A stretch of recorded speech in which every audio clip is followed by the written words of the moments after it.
nako'y pangutana sa imo, Orbita, What is it? about this relationship. Sige.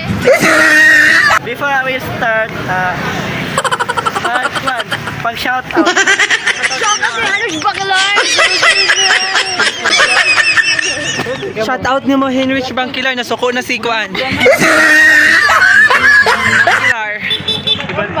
Oh. Sige, go. Samay mo. By the way, nako'y first question for you.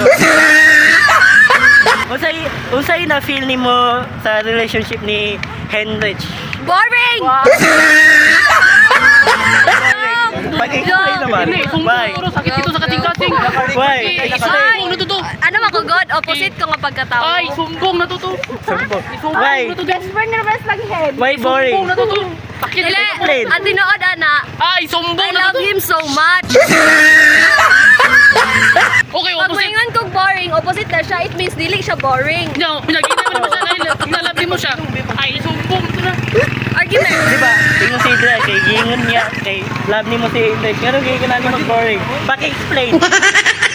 Explain. Ano siya? Pag moingon kog boring, it means dili siya boring. Opposite man. Opposite Pag moingon man. kog I hate you, it means I love you na siya.